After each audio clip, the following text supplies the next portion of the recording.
నిజమే.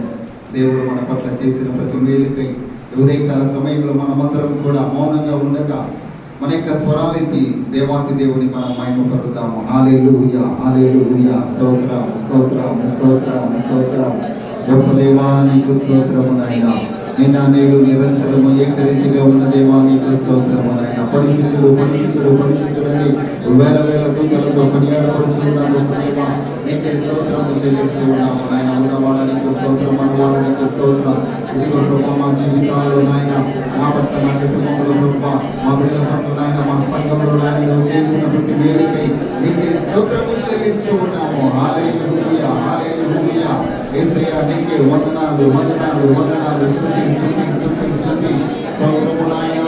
హల్లెలూయా. దేవుడు చేసిన ప్రతి మేలును బట్టి మనమందరం దేవానికి దేవుని మహిమపరుద్దాం. బలహీనంగా ఉండగా బలపరిచిన దేవుడు, అనారోగ్యంగా ఉండగా ముట్టి స్వస్థపరిచిన దేవుడు, అవసరతలో ఉండగా మన ప్రతి అవసరము తీర్చిన దేవుడు, మనకి ఎంత దెబ్బ మనకు సకలం ఉండగా ఆయన రెక్కల నీడలో భద్రపరిచి కాపాడిన దేవుడు కనుక అన్ని విషయాలను బట్టి దేవునికి స్తోత్రము చెల్లిద్దాము. హల్లెలూయా, హల్లెలూయా. దేవుని యొక్క వాక్యాన్ని వినడానికి మన యొక్క హృదయాలను సిద్ధపరుచుకోవడానికి వినగలిగేటువంటి చెవిని అంగీకరించేటువంటి మనస్సు గ్రహించేటువంటి ఆ హృదయాన్ని దేవుడే దయచేసేలాగా మనమందరం కూడా దేవుని యొక్క నామాన్ని మహిమపరుద్దాము. హల్లెలూయా, హల్లెలూయా. యేసయ్యా నీకే వందనాలు, వందనాలు, వందనాలు, వందనాలు. స్తుతి, స్తుతి, స్తుతి, స్తుతి. స్తోత్రం, స్తోత్రం, స్తోత్రం. హల్లెలూయా. దేవుడు చేసిన ప్రతి మేలును బట్టి దేవాతి దేవుని మనం మహిమపరుద్దాము. హల్లెలూయా, హల్లెలూయా. నా కన్నుల కన్నీరు తుడచిన యేసయ్యకే, యేసయ్యకే ఆరాధన, ఆరాధన. నా కన్నుల కన్నీరు తుడచిన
దేవుడు చేసిన మన అందరి మేలకై ఈరోజు దేవుని యొక్క సన్నిధిలో నీవు నేను ఉన్నాము అని అంటే మన గొప్పతనం కాదు, మన మంచితనం కాదు, కేవలము ఆయన కృప ద్వారా ఆయన యొక్క సన్నిధిలో మనం ఉన్నాం. క్రీస్తునందు ప్రియమైనటువంటి ఉదయకాల సమయంలో దేవుడు మనందరి పట్ల చేసిన మేలకై దేవాతి దేవుడిని మహిమపరచడం. ఏ మాటలైతే మనందరికీ అవసరమో, ఏ మాటల ద్వారా మనం అందరం ఆదరించబడి, హెచ్చరించబడి, ప్రోత్సహించబడతామో అతి మాటలు దేవుడే మనతో మాట్లాడడానికి సిద్ధంగా ఉన్నాడు. మహాగణుడ పరిశుద్ధుడా నీకే వందనాలు, స్తుతులు, స్తోత్రాలు ప్రభా. ఈ నూతన పునరుద్ధాన దినమందు ఉదయకాల సమయంలో నాయన నీ యొక్క సన్నిధిలో ప్రభా నేను స్తుతించి, ఆరాధించి, మహిమపరిచి, గణపరచడానికి నువ్వు మాకు ఇచ్చిన ఈ భాగ్యమును బట్టి నీకే వందనాలు, స్తుతులు, స్తోత్రాలు చెల్లిస్తూ ఉన్నాం. ఇదిగో ప్రభా ఈ నూతన పునరుద్ధాన దినమందు ఏ మాటల ద్వారా మేము ఆదరించబడి, హెచ్చరించబడి, ప్రోత్సహించబడతామో అటు మాటలు నీ దాసుని ద్వారా ప్రభా మీరే వినిపింపచేయండి. వెతుపడుతున్న ప్రతి మాట వింటూ ఉన్నటువంటి మా అందరి హృదయాలలో నాటుకొని నొరంతల ఫలభరితమైనటువంటి దీవెనలు మేము పొందుకోవడానికి నీ కృపను దయచేయమని, నీ శరీరంలో నీ రక్తంలో పాల్గొంటున్న బిడ్డలందరినీ కూడా మీరు దీవించమని ముందున్న సమయాన్నంతా నీ చేతులకు అప్పగిస్తూ యేసు పరిశుద్ధ నామములో వేడుకొంచున్నాము తండ్రి. ఆమేన్. ఆమేన్.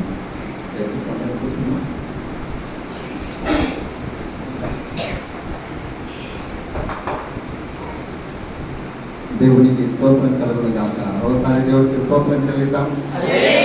సంతోషంగా ఉంటే గట్టిగా హుషారుగా ఉన్నారు ఈరోజు, చాలా సంతోషం. అంటే తొందరగా ముగించేస్తామని, తొందరగా ఇంటికి వెళ్ళిపోవచ్చని పిల్లలకంతా బడి ఎప్పుడు ముగిస్తే అప్పుడు వెళ్ళాలని తొందరగా ఆశగా ఉంటుంది. అందుకే ఇంటికాడ కూడా ఒక పూట పనులంటే బడికి వెళ్ళిన పిల్లలు ఏం చేస్తారంటే ఆ రోజు బడికి వెళ్తారు. చాలా సంతోషం. మరి ఎండలు ఎక్కువ ఉన్నాయి కనుక త్వరగా అంటే దేవుని యొక్క సన్నిధిలో త్వరగానే కాదు కానీ మన సమయాన్ని ఏదైనా కూడా మనం అనుకున్నట్టుగానే ముగిస్తాము.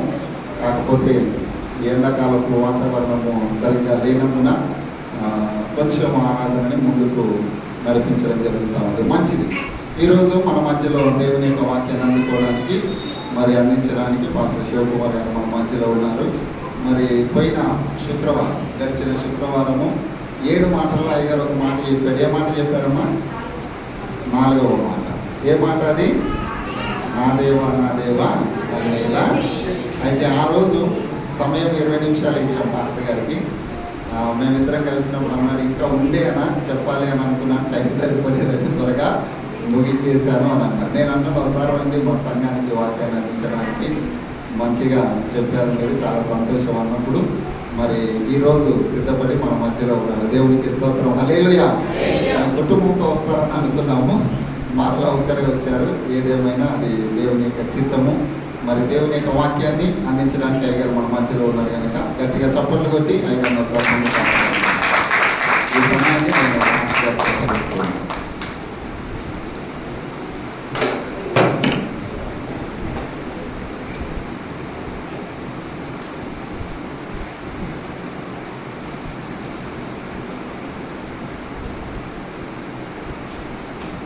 దేవునామం కాక మీ అందరికీ నవపేట ఆశలు చేస్తూ ఉన్నాను. మరి ఈ యొక్క సమయంలో దీని యొక్క వాక్యాన్ని మీతో పంచుకోవడానికి దేవుడు నాకు ఇచ్చిన అవకాశం బట్టి దేవుడు మహిమ కలుగుగాక.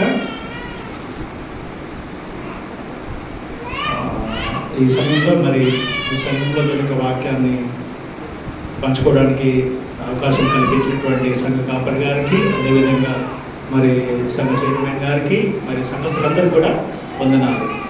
మరి ఒకసారి దీని యొక్క వాక్యాన్ని మీతో ఈ విధంగా ధ్యానం చేయడం దేవుడు నాకు కల్పించిన అవకాశం. మీతో పాటుగా మరి నేను కూడా దేవుడి యొక్క వాక్యాన్ని నేర్చుకోవడానికి దేవుడు నాకు ఈ యొక్క భాగ్యం కలిగించాడు. అయితే మరి ఈ దినము మనం దీని యొక్క వాక్యం నుంచి కొన్ని మాటలు చదువుకుందాము. అపోస్తల కార్యములు 1వ అధ్యాయము 3వ వచనం. ఆయన శ్రమపడిన తర్వాత 40 దినముల వరకు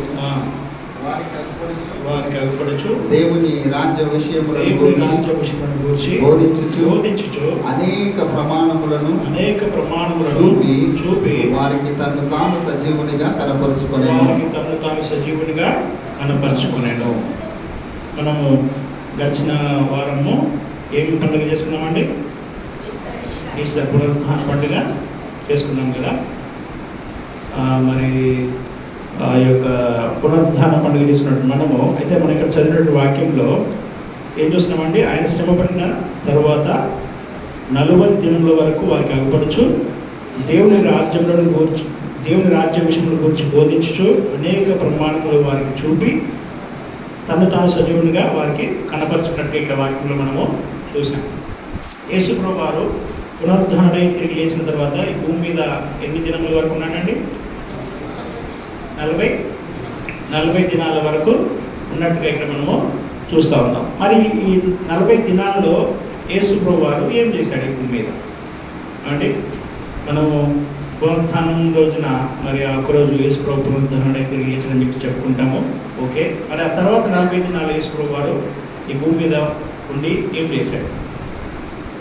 ఇక్కడ ఈ వచనంలో చూస్తే మనం చూస్తాం కదా, ఆయన శ్రమపడిన తరువాత 40 దినముల వరకు వారికి అగుపడుచు దేవుని రాజ్య విషయములను గురించి బోధించుచు అనేక ప్రమాణములను చూపి వారికి తను తాను సజీవునిగా కనపరుచుకున్నాము. దేవుని రాజ్యం గురించి వారికి బోధిస్తూ మరి ఏం చేస్తున్నాడంటే దేవుని బిడ్డగా తను తాను సజీవునిగా వారికి కనపరుచుకున్నాడు. ఏమండి? తను తాను సజీవుడిగా కనపరుచుకున్నాడు. ఎందుకంటే ఆయన సజీవుడిగా కనపరచుకోవాల్సిన అవసరం ఏమొచ్చింది? ఆయన ఈ లోకంలో ఉన్నప్పుడు చెప్పాడు, ఇదిగో నేను 3వ దినాన్ని తిరిగి లేస్తాను. ఆయన విశ్వాసం ఉంచిన వాడు చనిపోయిన తిరిగి లేస్తాడు.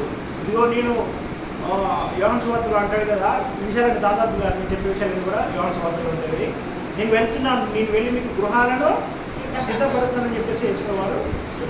ఇట్లా అనేక విషయాలు, పునరుద్ధానం కూర్చిన విషయాలు, నిత్య జీవితంలో కూర్చిన విషయాలు అనేకము చెప్పడము జరిగింది. అంటే నిత్యము వారు ఏ విధంగా తర్వాత ఉండబోతూ ఉన్నారో, నిత్య రాజ్యంలో వారు ఏ విధంగా ఉండబోతూ ఉన్నారో, వారి గృహాలు ఏ విధంగా దేవుడు సిద్ధపరుస్తూ ఉన్నాడో, పునరుద్ధానం కూర్చిన విషయాలు, అనేక విషయాలు యేసు ప్రభు వారు తను ఈ లోకంలో జీవించినప్పుడు తన శిష్యులతో అక్కడ వారితో చెప్పడము జరిగిందనమాట.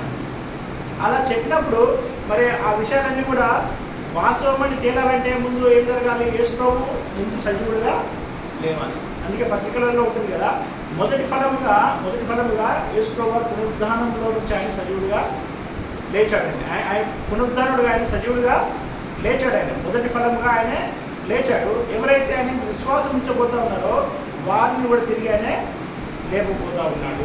ఏమండి, ఎవరైతే ఆయన విశ్వాసం ఉంచి ఈ లోకంలో జీవించబోతా ఉన్నారో వారిని కూడా తిరిగి లేపబోతా ఉన్నాడు. సో ఈ విషయాలన్నీ మరి వారికి నమ్మాలంటే ముందు ఈయన లేచినట్టుగా వారికి అర్థం కావాలా వద్దా అంటే? వారికి అర్థం కావాలి, ఈయన లేచాడు, ఈయన చనిపోయాడు కదా. ఆయన చనిపోయిన విషయం వారు చూసిండ్రు, సిలువ వేసిన విషయం దృశ్యం అంతా వాళ్ళ కళ్ళ ముందే కనబడ్డది, సమాధి చేసిండ్రు, ఆ దృశ్యం వాళ్ళు చూశారు. అయితే మరి ఆయన లేచి వచ్చిన విషయం కూడా వాళ్ళకి కనబడాలా వద్దా? కనబడాలి. ఎందుకంటే ఆయన చెప్పాడు కదా, నేను లేస్తాను, 3వ దినాన్ని తిరిగి సజీవుడిగా లేస్తానని చెప్పినటువంటి మాట కూడా వారికి వారు చూడాలి, వారు వినాలి, వారు నమ్మాలి. కాబట్టి యేసు ప్రభు వారు 40 దినాలు ఈ యొక్క భూమి మీదనే సంచరించాడు. వారికి అలపడము జరిగింది. అనేక సందర్భాల్లో వారికి కనబడ్డాడు అనమాట. తను తాను సజీవుడిగా వారికి కనపరుచుకున్నాడు. ఎందుకంటే దేవుడారా వారిలో అపనమ్మకం అనేది ఉండిపోయింది. వాళ్ళు ఏమంటే అక్కడ కొంతమంది స్త్రీలు మరి వెళ్ళి చూసినప్పుడు చూసి వచ్చి చెప్తే శిష్యులకు వారు నమ్మరు. తోమ అయితే ఏమంటాడు? నేను నమ్మను. ఆయన ప్రక్క గాయంలో చేయబెట్టి చూస్తాను కానీ నేను నమ్ముతానన్న విధంగా ఉంటాడు తోమ. ఈ విధంగా అపనమ్మకంతో ఉంటారు ఆ యొక్క విశ్వాసులు, ఆ యొక్క శిష్యులు.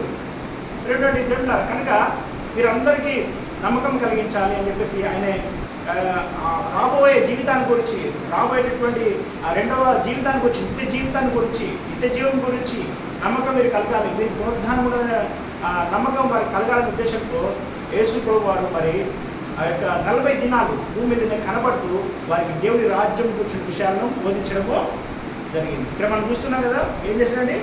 దేవుని రాజ్య విషయములను గురించి బోధించు అనేక ప్రమాణములు చూపి వారికి తను తాను సజీవుడిగా కనపరుచుకునేను. అదేవిధంగా ఒకసారి 1 కొరింథీ 10వ అధ్యాయం 5వ వచనం చదువుతామా? 5వ అధ్యాయం 6, 7, 8 వచనం చదువుతాము. 1 కొరింథీ 15వ అధ్యాయం.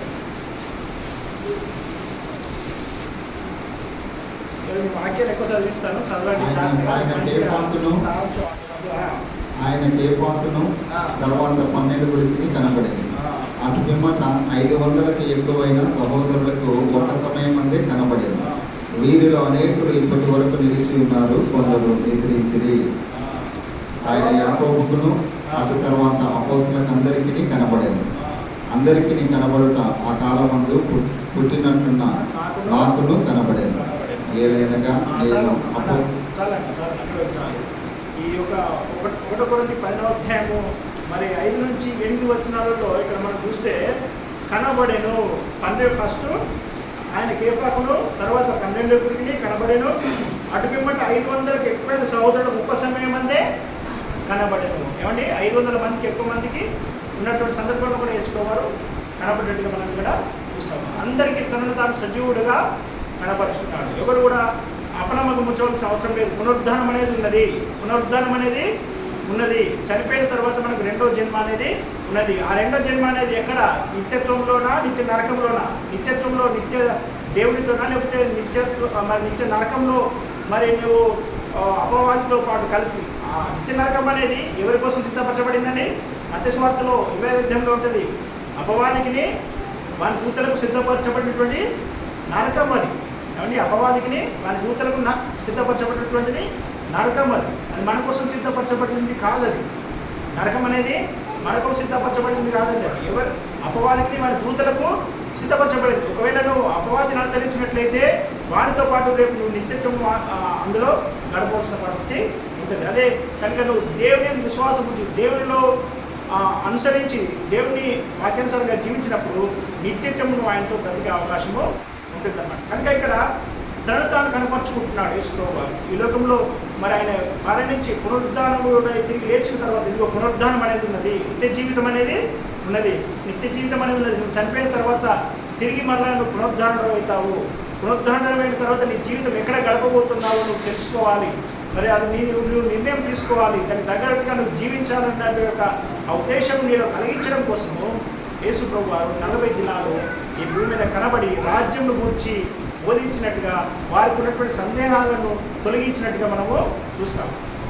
అయితే ఇక్కడ ఈ బోధించినటువంటి సందర్భంలో ఒక మాటను నేను మీకు గట్టిగా చెప్పడానికి ఇష్టపడుతూ ఉన్నాను. ఆయనే మరి ఈ వాక్యాలను మనం చదువుతాము. ఎక్కడంటే మత్తయి సువార్త 28వ అధ్యాయము 17 నుంచి చదువుతాం. వారు ఆయనను చూచి ఆయనకు మొక్కిరి కానీ కొందరు సందేహించింది. కొందరు ఏం చేసిందండి? సందేహించింది. ఏమంటే సందేహించింది కొందరు. ఈ రోజున యేసు ప్రభు వారు తిరిగి లేచిన తర్వాత అప్పటికే వారు శిష్యులు అనేక సార్లు విన్నారు, దేవుడు రాజ్యం గురించి విన్నారు, దేవుడు తిరిగి లేస్తానని చెప్పేసి చెప్పడం వారికి తెలుసు. ఆ విషయాలన్నీ తెలిసి కూడా మీరేం చేస్తారని సందేహపడుతున్నారు, సందేహిస్తున్నారు. అయితే ఇంకొక చోట మనం చదివితే మార్కు సువార్త 10వ అధ్యాయంలో 14 వచ్చిన చదువుతామా? అయితే 11 నుంచి కూడా చదువుతాం. 11, 12, 14 నేను చదువుతున్నాను. మార్కు సువార్త 16వ అధ్యాయము 11 నుంచి. ఆయన బ్రతికున్నాడనియు ఆమెకు కనబడిననియు వారు విని నమ్మకపోయేది. ఆ తర్వాత వాళ్ళు ఇద్దరు ఒక పల్లెటూరికి నడిచిపోతుండగా ఆయన మానరూపం గల వారికి ప్రత్యక్షమాయన. వారు వెళ్ళి తగిన వారికి ఆ సంగతి తెలియజేసింది, కానీ వారు దీని మాటనైనా నమ్మకపోయేది. పిమ్మట 11 మంది శిష్యులు భోజనం కూర్చున్నప్పుడు ఆయన వారికి ప్రత్యక్షమై తాను లేచిన తర్వాత తను చూసిన వారి మాట నమ్మినందున వారు అపనమ్మిక నిమిత్తమును నమ్మనందున వారి అపనమ్మిక నిమిత్తమును హృదయకాఠిన్య నిమిత్తం వారిని గద్దించాడు. ఏం చేసిందండి? యేసు ప్రభు వారిని గద్దించాడు. వారి యొక్క హృదయం కఠినమైపోయింది. ఈ మాట మీరు బాగా పెట్టుకోండి. ఈ రోజున నా అంశం ఏంటంటే హృదయ కాఠిన్యము.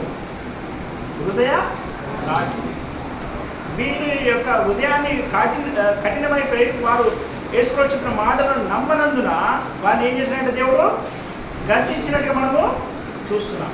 ఏం చేసినట్టే యేసుప్రభు వారు వారి యొక్క హృదయ కాఠిన్యము నిమిత్తం వారిని గద్దించారు. ఈ మాట ఈ మార్కు సువార్త 16వ అధ్యాయం 14 వచ్చిన నాతో పాటు అందరూ కలిసి చదవండి. మార్కు సువార్త 16వ అధ్యాయము 14 వచ్చిన. పిమ్మట 11 మంది శిష్యులు భోజనంలో కూర్చున్నప్పుడు ఆయన వారికి ప్రత్యక్షమై తాను లేచిన తర్వాత తను చూసిన నమ్మనందున వారిని గద్దించారు. వారికి అపనమ్మిక అవిశ్వాసాన్ని బట్టి వారి యొక్క హృదయ కాఠిన్యాన్ని బట్టి మరి వారిని గద్దించినట్టుగా ఇక్కడ మనము చూస్తూ ఉన్నాం. ఇందాక మనం చదివినటువంటి కీర్తనలో కూడా చాలా చక్కగా ఈ మాటలు దానికి సరిపోతాయండి.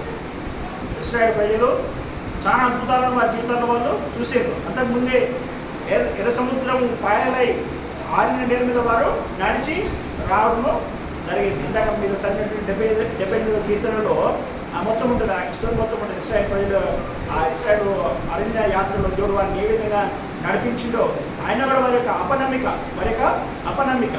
ఏమండి, వారు అపనమ్మకం వలన వారిని దేవుడు ఏ విధంగా గద్దించాడు, ఏ విధంగా వారిని శిక్షించాడనే విషయాలను కూడా ఇక్కడ 78వ కీర్తనలో ఉంటాయి. అయితే ఇక్కడ వీరి యొక్క అపనమ్మికను బట్టి ఏమండి వారి యొక్క అపనమ్మికను బట్టి వారిని దేవుడు గద్దించినట్టుగా మనము చూస్తా ఉన్నాం. ఈ మాట నేను చదువుతాను. ఇప్పుడు ఇందాక మనం చదివినటువంటి 78వ కీర్తనలో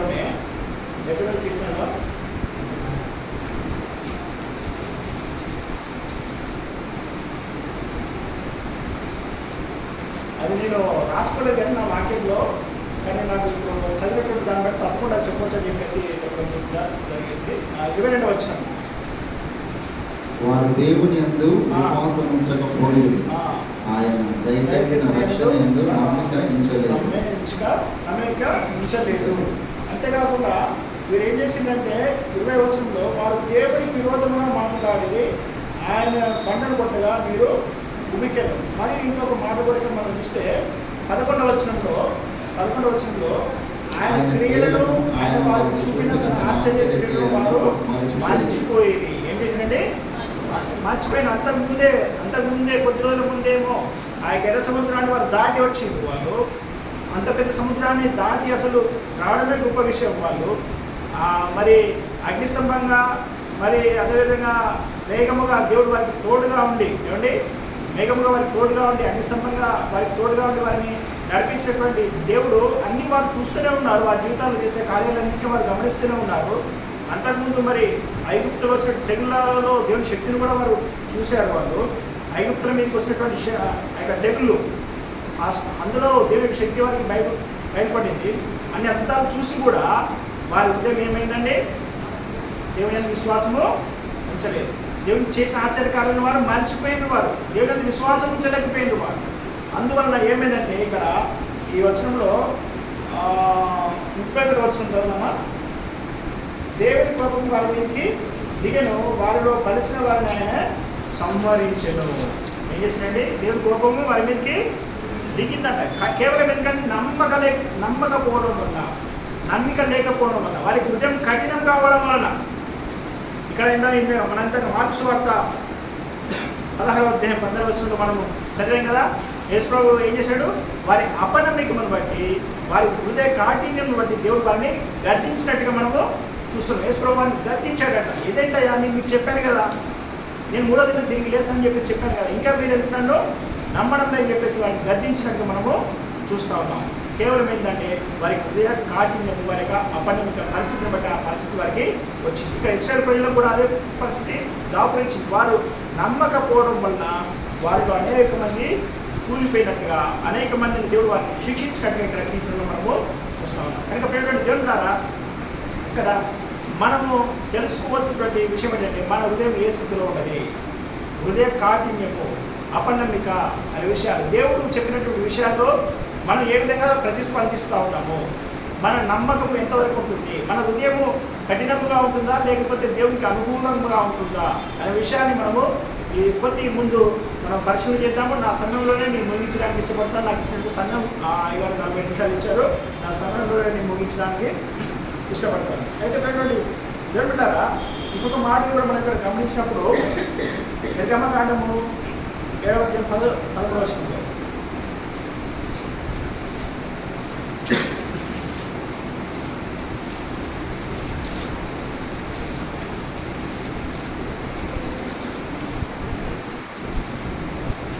నిర్గమకాండము 7వ అధ్యాయం 11వ వచనం యెహోవా చెప్పినట్టు ఫరో హృదయము కఠినమైన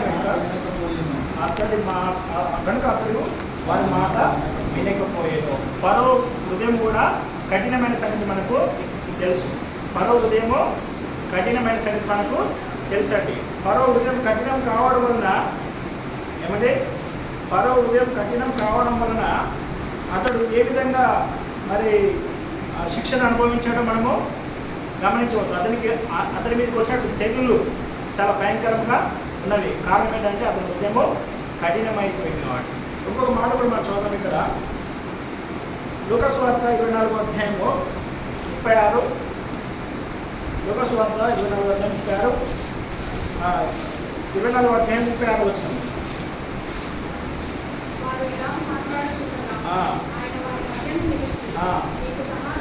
నీకు సమాధానముగా కానీ వారితో అనేది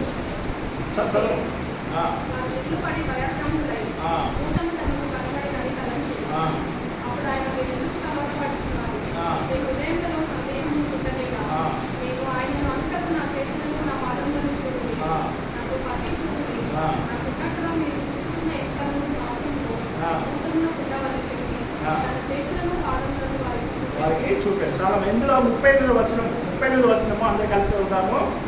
అప్పుడు ఆయన మీరు ఎందుకు కలవరపడుచున్నారు, మీ హృదయంలో సందేహములు పుట్టలేదా?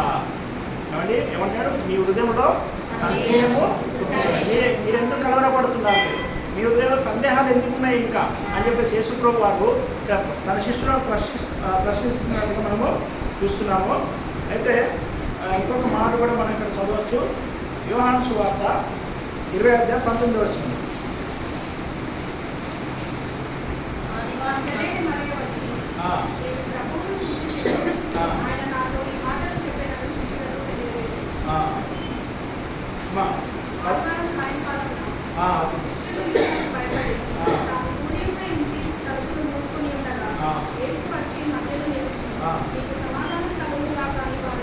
ఏమైందంటే వారందరూ శిష్యులందరూ ఒక దగ్గర గ్యాదర్ అయిందంటే తలుపు మూసుకొని వాళ్ళు కూర్చున్నారంట. కూర్చున్నప్పుడు వారి మధ్యలోకి వచ్చేసి వారు ప్రత్యక్షము అయిందండి. తర్వాత ఆయన అలా చెప్పి వారికి తన చేతులను ప్రక్కన చూపగా శిష్యులు ప్రభువును చూసి సంతోషించింది. అప్పుడు యేసు మరలా మీకు సమాధానం కలుగుగాక, తండ్రి నన్ను పంపిన ప్రకారం నేను మిమ్మల్ని పంపుచున్నాను వారితో చెప్పాను. ఆయన ఈ మాట చెప్పి వారి మీద ఊది పరిశుద్ధాత్మను పొందుడి, మీరు ఎవరి పాపములు ఇదంతా అవసరం లేదు. కానీ 24 వచనము, యేసు వచ్చినప్పుడు 12 మందిలో ఒకడైన దిదుమ అనబడిన తోమ వారితో లేకపోయాను. ఏమైందంటే యేసు ప్రభు వచ్చినప్పుడు అక్కడ తోమ లేడట. కనుక తక్కిన శిష్యులను మేము ప్రభువును చూచిద్దామని అతనితో చెప్పగా అతడు నేను ఆయన చేతులలో మేకులు గుర్తును చూచి నా వేలు ఆ మేకుల గుర్తులో పెట్టి నా చెవి ఆయన పక్కలో ఉంచితేనే కానీ నమ్మని వారితో చెప్పాను. అయితే యేసు ప్రభు వారు వచ్చారు, శిష్యులందరూ కూడా కనపడ్డాడు, ఆయన వెళ్ళిపోయాడు. ఈ విషయం తోమని చెప్పారు. అరే యేసు ప్రభు వచ్చారు, ఆయన చెప్పినట్టుగా నిజంగానే ఆయన మృతుల నుంచి లేచిండు, ఆయన పునరుద్ధరణ ఏంటి చేసి తోమని చెప్తే తోమ నమ్మడం లేదు.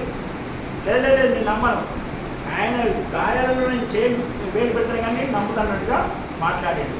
అయితే తర్వాత 8 రోజుల తర్వాత 26 వచనం, 8 దినములైన తర్వాత ఏమైందండి, ఒక 8 డేస్ తర్వాత మళ్ళీ యేసు ప్రభు వారు వచ్చినాయి వాళ్ళ దగ్గరికి. ఎన్ని రోజుల తర్వాత? 8 రోజుల తర్వాత. ఇక్కడ మాట మీరు గమనించండి, మనకు 2 సందర్భాల్లో ఇక్కడ అపోస్తల కార్యంలో 40 దినాలు ఆయన భూమి మీద ఉన్నట్టుగా ఉంటుంది. ఆ వాక్యాన్ని బలపరుస్తూ ఈ వాక్యం మనకి ఇక్కడ ఉంటుంది అనమాట. అంటే 8వ దినాన ఆయన ఇక్కడ ఉన్నట్టుగా ఇక్కడ మనకు ఉంటుంది. అంటే యేసు ప్రభు వారు అనేక దినాలు భూమి మీద 40 రోజులు ఆయన ఉన్నాడనే మాటను ఈ యొక్క మాట కూడా బలపరుస్తుంది అనమాట. అయితే 8 దినాల తర్వాత 26 వచనం, తోమ వారితో కూడా ఉండేను.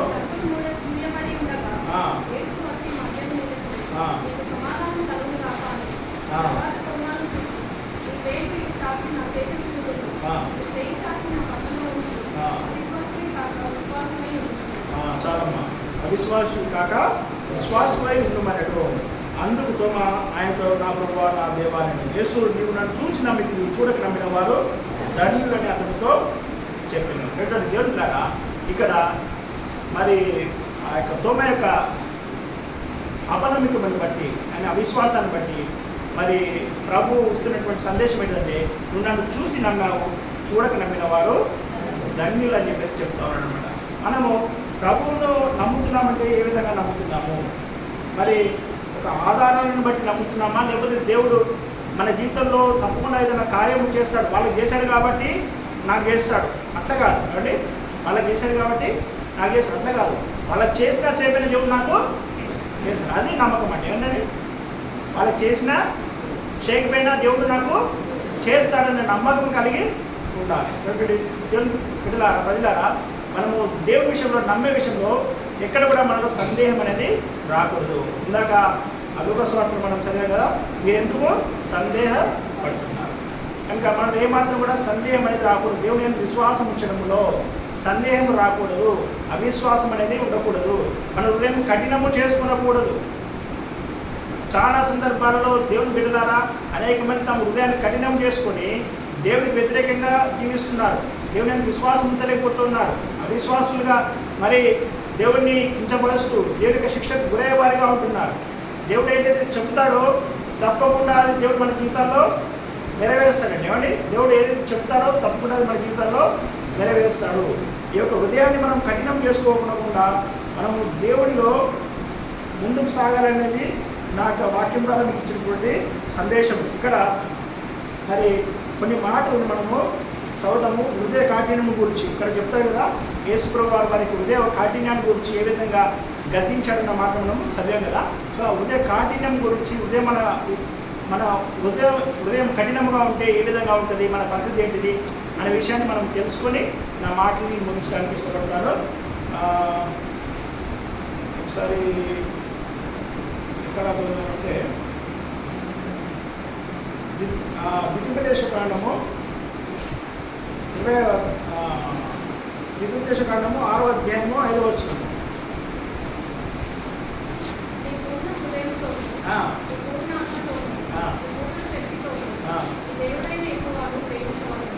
నీ పూర్ణ హృదయంతోనూ, నీ పూర్ణ ఆత్మతోనూ, నీ పూర్ణ శక్తితోనూ నీ దేవుడిని యెహోవాను ప్రేమింపవలెను. నీ హృదయం కఠినంగా ఉండకూడదండి. నీ పూర్ణ బలంతో, నీ పూర్ణ శక్తితో నువ్వు దేవుని ఆరాధించేవాడిగా నువ్వు ఉండాలి. ఆయన పూర్తిగా నువ్వు నమ్మేయాలంతే ఆయన మీద. ఏ మాత్రం కూడా నీళ్ళు అపనమ్మకం అనేది రాకూడదు. నీళ్ళు అంటే ఇలా అపనమ్మకం అనేది రాకూడదు. నీ పూర్ణ బలంతో, నీ పూర్ణ శక్తితో, నీ పూర్ణ ఆత్మతో నువ్వు ఆయన ఆరాధించాలి అనేది నమ్మకము ఉంచాలి. నీ పూర్ణ శక్తితో నీ దేవుని యెహోవాను ప్రేమింపవాలి. నువ్వు ఆయన్ను ప్రేమించాలని చెప్పేసి దేవుని వాక్యము తెలివిస్తూ ఉంది.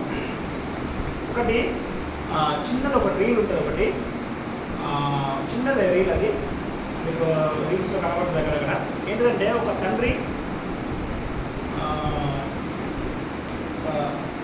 చెరువు దగ్గర ఉంటాడు. అయితే చెరువుకు వంతెన లెక్క ఉంటుంది.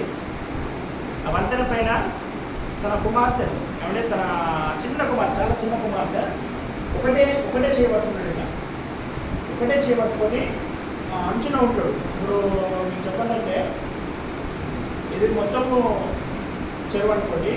ఇక్కడి నుంచి ఇక్కడ వరకు ఈ మధ్యలో వరకు కంటెలతో వంతెన ఉంటుంది. ఆ చివరి దగ్గర దాకా వెళ్తాడు. చివరి దగ్గర దాకా దాదాపుగా చివరి దగ్గర దాకా వెళ్తాడు. తండ్రి చివరి దగ్గర దాకా వెళ్ళి తన కుమార్తె యొక్క చేయి పట్టుకొని ఇలా తిప్పుతాడండి మొత్తం. అంటే ఆ నీళ్ళ దాదాపుగా చివరి ఆ నీళ్ళలో నుంచే మొత్తం వచ్చేస్తుంది. ఆ పాప మొత్తం ఇలా వచ్చేసి కదా తన దగ్గరికి తెచ్చుకుంటాడు. ఆ తిప్పుతున్నటువంటి సమయంలో ఆ చిన్న పాపలో తన తండ్రినే చూస్తుంది. నవ్వుముఖమే ఉన్నది ఆ వీడియోలో. ఇది జరిగింది రియల్ స్టోరీస్. రీల్స్ చేస్తూ ఉంటారు కదా చాలామంది. ఇది స్టోరీ కాదు, జరిగింది. అది వీడియోనే. అది ఆ పాప తన తండ్రి ముఖంలో చూస్తూ నవ్వుతూనే ఉంది, కానీ ఏమాత్రం కూడా భయపడలేదు. అక్కడ చూస్తే మొత్తం నీళ్ళే ఉన్నాయి. చాలా అంచులో ఉన్నాడు తండ్రి. మొత్తం ఇట్లా ఒకటే చేతులు మొత్తం ఇంత దాదాపు నీళ్ళలోకి వెళ్ళి పైకి వెళ్ళి ఇట్లా వచ్చాక వస్తుంది ఆ పాప. ఆ పాప ఆ నీళ్ళని చూడలేదు, ఎక్కడ చూడలేదు, కానీ దేవుడు తన తండ్రి ముఖమే చూస్తూ నవ్వుతూనే ఉంటుంది ఆ యొక్క వీడియోలో. తన తండ్రి మీద ఉన్నటువంటి నమ్మకం ఆ పాప. ఏమంటే తండ్రి చేయవదిలేస్తే ఆ నీళ్ళలో పడితే నేనేమవుతున్నా అంత ఆలోచన అప్పటికి ఏం లేదు. తండ్రి తనను ఆట ఆడిస్తున్నాడు. తండ్రి తనతో ఉన్నాడు. తన చేయి తన తండ్రి చేతిలో ఉన్నది అనే నమ్మకం తప్పితే ఇంకా ఆ పాపకు ఏం కూడా లేదు. నేను అలా పడతానా, వస్తానా, చేస్తాను, ఇవాళ ఏం లేదు. ఆ పాపకు ఏం కూడా తెలియదు. అంతగా ఆ పాపలో ఆ ముఖంలో చూస్తే మనకు తెలుస్తుంది అన్నమాట. కనుక ఆ విధంగా నీ చెయ్యి విడవని చెప్పాడు. నేను విడవని నిన్ను ఎన్నడూ ఎడబానని చెప్పాడు దేవుడు. నీ చెయ్యిని ఆయన గట్టిగా పట్టుకున్నాడు. తన అరచేతిలో నిన్ను మనందరినీ కూడా ఆయన చెక్కుకున్నాడండి. సో మనం ఎట్టి పరిస్థితుల్లో కూడా దేవునిలో నమ్మకం ఉంచాలి. మన హృదయం కఠినము చేసుకోకూడదు. అపనమ్మకం అనేది మనలోనికి రానివ్వకూడదు అని చెప్పేసి దేవునికి వాక్యం మనకు సెలవిస్తూ ఉంది. అయితే ఇక్కడ మనం ఇందాక చదివినట్టుగా ఇంకొక మాట కూడా మనం చదువుతాము. 24-23 యెహోషువ 24-23.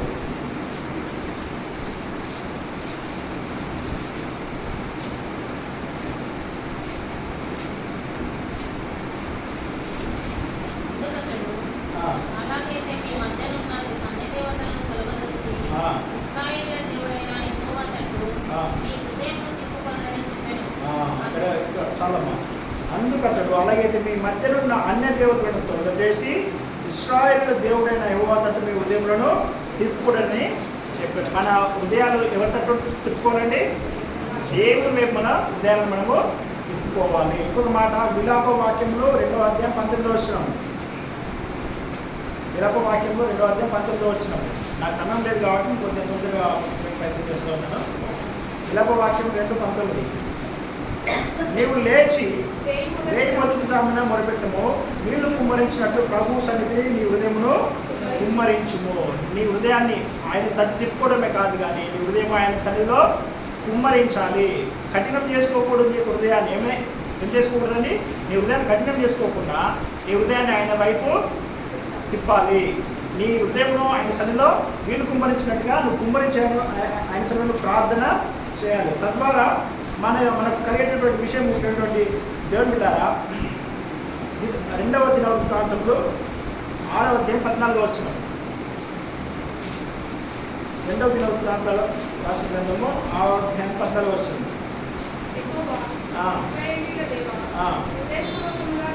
హృదయపూర్వకంగా నిన్ను అనుసరించు నీ భక్తులకు నిబంధనను నెరవేర్చుచు కృప చూపుచు నుండి నీ వంటి దేవుడు ఆకాశమందును భూమి అందును లేడు. ఈ మాట నాతో అందరూ చెప్పండి. యెహోవా ఇశ్రాయేలు దేవా, హృదయపూర్వకముగా నిన్ను అనుసరించుచు నీ భక్తులకు నిబంధనను నెరవేర్చుచు కృపను చూపుచు నుండి నీ వంటి దేవుడు ఆకాశమందును భూమి అందును లేడు. నీవు కనుక నీ ఉదయానుసారంగా నువ్వు ఆయన అనుసరించి జీవిస్తే ఏమంటే నీ హృదయపూర్వకంగా నువ్వు అనుసరించి ఆయనను అనుసరించి నువ్వు జీవించినట్లయితే నీకు కృప చూపటకానికి సిద్ధంగా ఉన్నాడు. నిబంధనను నెరవేర్స్తాడు. నీ భక్తులకు నిబంధనను నెరవేర్చడు. అంటే ఆయన నీకు ఏదైతే వాగ్దానం చేశాడో దేవుడు నీ జీవితంలో ఏదైతే నెరవేర్చాలని చెప్పాడో తప్పకుండా ఆ వాగ్దానం నీ జీవితంలో నెరవేరుస్తాడు. ఎవరి పట్ల అంటే ఆయన వాగ్దానమును నెరవేర్చేది, కృప చూపేది ఆయన హృదయపూర్వకముగా అనుసరించే వారి పట్ల. ఆయన హృదయపూర్వకంగా అనుసరించే వారి పట్ల, కఠినంగా చేసుకునే వారి పట్ల కాదు, అపనమ్మికం ఉంచే వారి పట్ల కాదు, కానీ ఆయన పట్ల ఎవరైతే హృదయపూర్వకంగా ఆయన అనుసరించి జీవిస్తారో వారి పట్ల దేవుని ద్వారా ఆయన కృప చూపే దేవుడుగా ఉన్నాడు. ఆయన వాగ్దానమును నెరవేర్చే దేవుడుగా ఉన్నాడు. కనుక నీవు ఏ విధంగా జీవిస్తున్నావు అనే విషయాన్ని జ్ఞాపకం చేసుకోవాలి. ఇంకొక మాట కూడా యెషయా గ్రంథము 66:2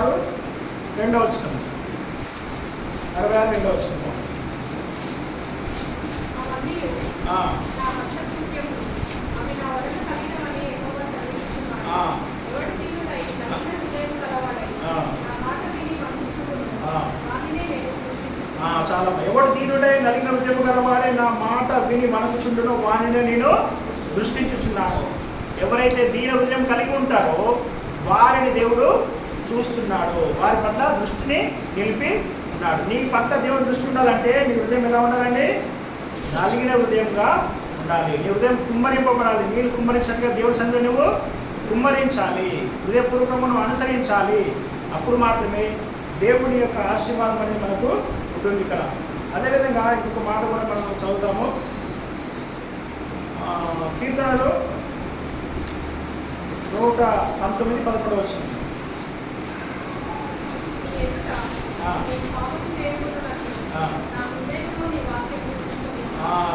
నీ పాపం చేయకుండానట్లు నా హృదయంలోని వాక్యమును ఉంచుకొని ఉన్నాను. అదేవిధంగా ఇదే 119 కీర్తనలో 119 వచనంలో ఉంటుంది కదా, నీ కట్టడలను గైకొనటం నా హృదయంలో నేను లోపరుచుకుని ఉన్నాను. ఇది తుది వరకు నిలిచి నిత్య నిర్ణయం. 112 వచనం.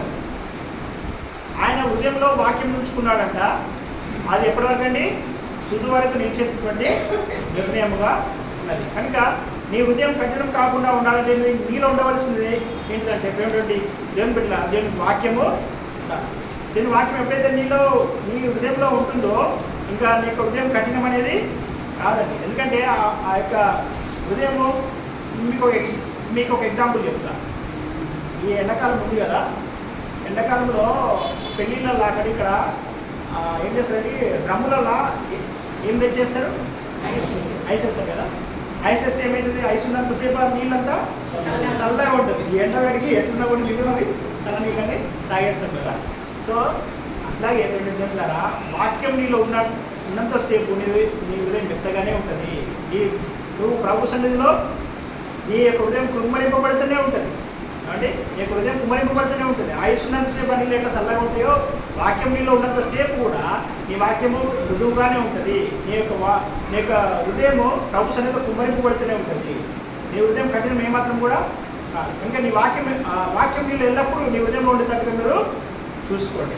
ఇంకొక మాట నేను చెప్పి ఇంకొక భక్తులకు వచ్చి 2 మాటలు చదివించి నేను ముగిస్తాను, నాకు సమయం దగ్గర ఉంటుంది కాబట్టి. దానియేలు గ్రంథము 5వ అధ్యాయంలో వచ్చిన ఇక్కడ ఒక వ్యక్తిని మనము చూడొచ్చు. తన హృదయాన్ని కఠినం చేసుకోవడం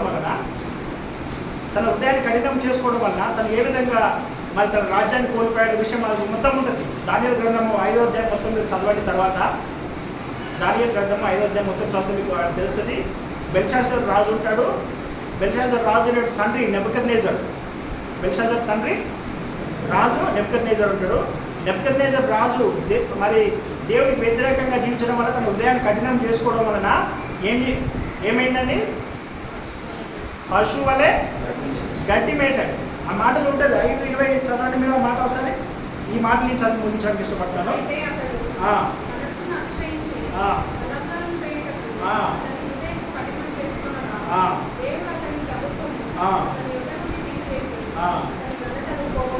పోగొట్టెను.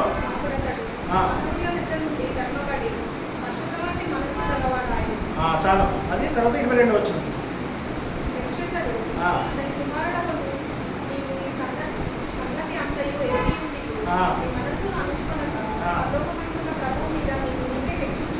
చాలమ్మా. ఇక్కడ కొడుకు కూడా అదే పరిస్థితిలో ఉన్నాడు. చక్కగా చెప్తున్నాడు అక్కడ. దానియేలు ఏమంటాడు? బెల్తషాజరు, నీ తండ్రి సంగతి నీకు తెలుసు. నీ తండ్రి ఏ విధంగా పశువులను గడ్డి మేసాడో నీకు సంగతి తెలుసు. తెలిసి కూడా నువ్వు కూడా ఏం చేసావంటే దేవునికి వ్యతిరేకంగా జీవించావు. నీ మనసును నువ్వు అణుచుకోలేకపోయినావు. ఇక్కడ అంటున్నాడు కదా, నీవు ఈ సంగతి అంతయు ఎరిగి నీ మనసును అణుచుకొనక పరలోకమందున ప్రభు మీద నిన్ను నీవే హెచ్చించుకుంటేవి కనుక నీ రాజ్యము తీసివేయబడుతుందని చెప్పేసి దానియేలు బెల్తషాజరు చెప్పడము జరిగింది. అణుచుకోలేకపోవడము, నీ మనసును నువ్వు అణుచుకోలేకపోవడం, నీ యొక్క హృదయాన్ని కఠినం చేసుకొని ప్రభుకు వ్యతిరేకంగా జీవించడము, అపనమ్మకము, అయ్యో ఇది జరుగుతుందా లేదా అని అపనమ్మిక నీళ్ళలో రావడము ప్రభు ఏమాత్రం కూడా ఇష్టపడాడు. వాటిని నీళ్ళొచ్చి తీసివేయాలి. మనం చూస్తున్నాం అనేక ఇక్కడ బెల్తషాజరు తన తండ్రి గురించి తెలుసు. తనకు దేవుని వ్యతిరేకంగా జీవించడం వల్ల తన మీదకి ఏ విధంగా తన తండ్రి మీదకి ఏ విధంగా శిక్ష వచ్చిందో తెలిసి కూడా కొడుకు కూడా అదే తప్పు చేశాడు. చేయడం వల్ల తన హృదయ కాఠిన్యం వలన తన మనసును అణుచుకోకపోవడం వల్ల తనకు కూడా మరణం అనే శిక్ష రావడము జరిగింది. కనుక ఈ సందర్భంలో మనం తెలుసుకోవాల్సిన విషయం ఏంటంటే దేవుళ్ళ యేసు ప్రభువు వారి హృదయ కాఠిన్యాన్ని బట్టి వారిని గద్దించినట్టుగా మనము చూస్తున్నాం. వారు అపనమ్మికను బట్టి ఒకసారి ఆ మాటలు మనం చదివి నేను ముగిస్తాను. ఏదోది మార్కు సువార్త 16వ అధ్యాయము 14 వచ్చింది.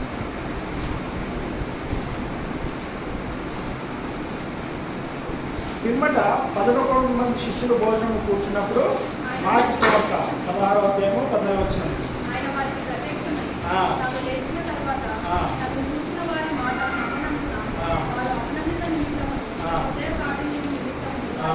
వారిని గద్దించింది.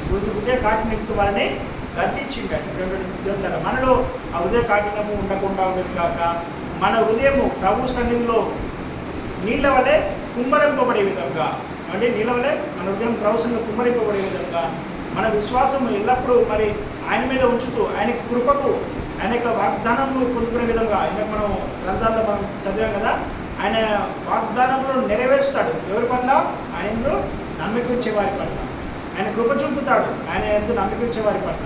కనుక మన హృదయం కఠినం చేసుకోకుండా ఆయన వాగ్దానాలను నమ్ముతూ మన హృదయమును ఆయన సన్నిధిలో కుమ్మరిస్తూ మన హృదయంలో ఎల్లప్పుడైనా వాక్యమును నిలుపుకుంటూ ఆయన వాక్యానుసారంగా జీవిస్తూ మరి ఆయన కృప పాత్రలు కావాలని కోరుకుంటూ నేను ఆ కొద్ది మాటలు ముగిస్తూ ఉన్నాను. Thank you. ఈ యొక్క సమయం ఇచ్చినందుకు మీ అందరికీ ప్రోగ్రామ్ ఈ వాక్యం జీవించుకుంటాను. మీతో సమయం అయ్యారు. దేవునికి స్తోత్రం కలుగును గాక. హల్లెలూయా. Thank you brother, thank you so much. మరి చాలా శ్రేష్టమైనటువంటి వాక్యాన్ని మనము విన్నాం. పాస్టర్ గారు నాకు దాదాపుగా 20 సంవత్సరాల క్రితమే నాకు ఆయన పరిచయం. ఆయన ఇండియన్ క్యాంపస్ చూసే దాంట్లో పరిచర్య చేస్తూ ఉండే. నేను కరీంనగర్లో పరిచర్య చేయడానికి వెళ్ళినప్పుడు నాకే ఆయన రైతు కోసం వెళ్ళి చూసిపెట్టింది ఆయననే. అప్పటి నుంచి మా పరిచయం.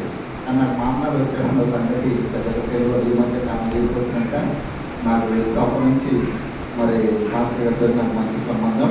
మాస్టర్ గారికి క్యాంపస్ టూర్స్ ఏంటంటే ఒక పరిచర్య ఉంటా ఉంది. నాకు ఆ మధ్య కొన్ని పుస్తకాలు ఉంది కదా, ఈ పుస్తకం వాళ్ళ యొక్క పరిచర్యదే. మాస్టర్ గారు అప్పుడు వచ్చించారు.